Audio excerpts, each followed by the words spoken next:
مولانا Badie Ajmal صاحب بھی الحمدللہ یہاں ڈبلیگڑھ ایئرپورٹ سے چل دیے ہیں صدیہ کے لیے، اور اس سے پہلے حضرت مولانا عقیل الرحمن صاحب، مولانا پرویز عالم صاحب، یہ دونوں حضرات شانتی پور میں رکے ہوئے ہیں۔ بہت جلد اسٹیج پر جلوہ افروز ہوں گے انشاءاللہ۔ ہم ان کی دیدار سے اپنی آنکھوں کو ٹھنڈا کریں گے اور ان حضرات کے مواعظ سے، تقریروں سے ہم انشاءاللہ فائدہ اٹھائیں گے۔ میں نے شروع میں کہا، پھر کہتا ہوں کہ ہم کو موسم کو نہیں دیکھنا ہے، اللہ کی ذات پر یقین رکھنا ہے۔ جس حالت میں جیسے بھی اللہ جو موسم لائے اس پر یقین رکھنا ہے اور اس پر خوش رہنا ہے۔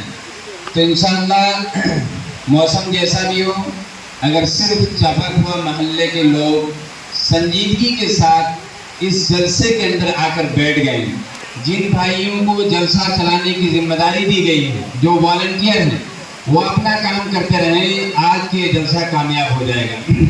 اور یقین جانیے کہ یہ جلسہ کوئی دنیاوی جلسہ نہیں ہے کہ کوئی دنیاوی غرض ہو، اس کے اندر کوئی دنیاوی مفاد ہو۔ یہ صرف اور صرف خالص اللہ کے گھر کی تعمیر کے لیے، جس گھر کی تعمیر کے لیے اللہ رب العزت نے خود نبیوں سے کام لیا ہے۔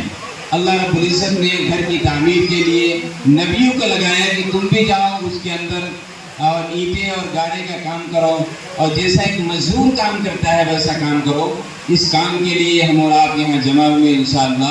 قرآن پاک کے اندر ہے وَإِذْ يَرْفَعُ إِبْرَاهِيمُ الْقَوَاعِدَ مِنَ الْبَيْتِ وَإِسْمَاعِيلُ رَبَّنَا تَقَبَّلْ مِنَّا إِنَّكَ أَنْتَ السَّمِيعُ الْعَلِيمُ، کہ یاد کرو اس وقت کو جب حضرت ابراہیم اور ان کے بیٹے اسماعیل اپنے ہاتھوں سے بیت اللہ کی تعمیر کو بلند کر رہے تھے۔ یرفعُ، بیت اللہ پہلے سے تعمیر تھی، لیکن حضرت ابراہیم اور اسماعیل علیہ السلام دونوں نبی مل کر بیت اللہ کی تعمیر کر رہے ہیں۔ اور اس کے بعد آپ کو معلوم ہے بیت المقدس کی تعمیر حضرت سلیمان علیہ السلام خود اپنی نگرانی میں جناتوں سے اس کی تعمیر کا کام لے رہے ہیں گویا۔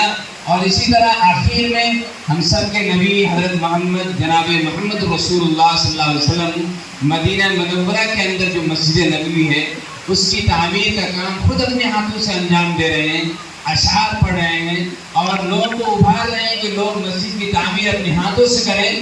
صحابہ کرام کہتے ہیں اللہ کے نبی آپ ہاتھ نہ لگائیے، ہم مزدوری کے لیے کافی، ہم خود ہاتھ بڑھائیں گے۔ اللہ کے نبی نے کہا کہ مجھے بھی ثواب کی ضرورت ہے، میں بھی اللہ کے نزدیک زیادہ سے زیادہ اجر حاصل کروں، اس کی تمنا رکھتا ہوں، اس کی لالچ رکھتا ہوں۔ تو نبیوں نے مسجد کے تعمیر میں ہاتھ بٹایا ہے، اپنے ہاتھوں سے کام کیا ہے۔ اللہ رب العزت چاپاک ہوا سماج سے وہ کام لینے جا رہے ہیں۔ اس لیے ہم جس نسبت سے جلسے کو منعقد کیے ہیں، جس نسبت سے جلسے کا آیوجن کیے ہیں، یہ نسبت بہت ہی اونچی نسبت ہے۔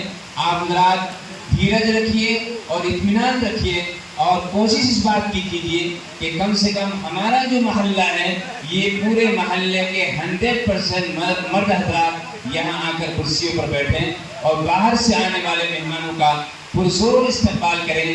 باہر سے ایک بھی کوئی مہمان شکایت نہ لے کر جائے، اس کی ہم پوری کوشش کریں۔ انشاءاللہ بہت ہی جلد ہمارے سامنے ہمارے آج کے مہمانان کرام